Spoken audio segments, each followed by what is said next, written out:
Okay, we're looking at non-right triangles now. Area of a triangle we know is base, the base times the height divided by 2. And that kind of makes sense because we have a rectangle here. We're going to combine that with what we know about sines to find the area of any triangle. Again, it is important that the measure of an angle is always a capital letter, the length of a side opposite the same letter in lowercase. So if I'm looking at this interior triangle right here, I know the sine of angle A is equal to the opposite over the hypotenuse. So it's going to be H. This is capital C, so this is side C. H over C. If I cross multiply here, I can multiply both sides by C. These will cancel. And I can see H is equal to C sine of A. So I could take that value for H and plug it into my equation for area of a triangle. To get area of any triangle is equal to that half. So it's going to be 1 over 2, 1/2 B times C sine of A, BC sine of A. So you can find the area of any triangle if you have a side, an angle, and a side. So you could also write this equation, area of any triangle is equal to 1/2 AB sine of capital C. That C is an angle, these are two sides. Or I could write the area of a triangle is equal to 1/2 AC sine of B. So that's the area of a triangle, and it just has to be a side, an angle, and a side. So let me do an example there.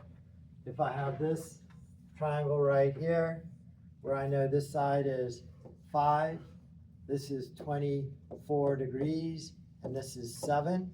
I have a side, angle, side. I can find the area of that triangle by saying 1/2, one side, the other side, sine of 24 degrees. On my calculator, make sure you're in degree mode. And in degree mode, area of that triangle is going to be 5 times 7 times 0.5 times sine of 24, and I get 7.12. So area of that triangle, 7.12. Where do you get the sine? That's sine? That sine is from this height. That sine of angle A, of this red right triangle inside of my green triangle. Sine of angle A is going to be H over C. So sine of angle A is H over C. I multiply both sides by C, and H is equal to C sine of A. So I plug it in there. So that's where I get area is B times C sine of A divided by 2 or multiplied by 1/2. But you don't need to like solve for H and then plug it in. You just put sine of and then the angle. What I'm really doing here is I'm deriving where that formula is from. So the formula you need to know is the area of any triangle is 1/2 AB sine of C. Or you could write that down as 1/2 BC sine of A. Or you could write that down as 1/2 AC sine of B.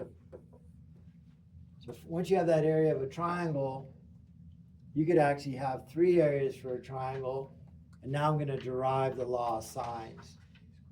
So what I'm going to do right here is I'm going to set these 3 equations equal to each other. So I'm going to set all 3 of those equations equal to each other. I'm going to multiply both sides of the equations. In this case, there are 3 sides by 2. All of my 2's cancel. Now I'm gonna multiply all 3 sides of my equation by 1 over ABC. So I'm gonna multiply this by 1 over ABC, this by 1 over ABC, and this by 1 over ABC. Right here, my B and C's are gonna cancel. Right here, my A and C's are gonna cancel. And right here, my AB's are gonna cancel. And that's gonna give me the law of sines. The sine of any angle over the side opposite it is equal to the sine of any other angle. Whoops, this is sine of A over the side opposite it is equal to sine of any other angle over the side opposite it. And that's the law of sines.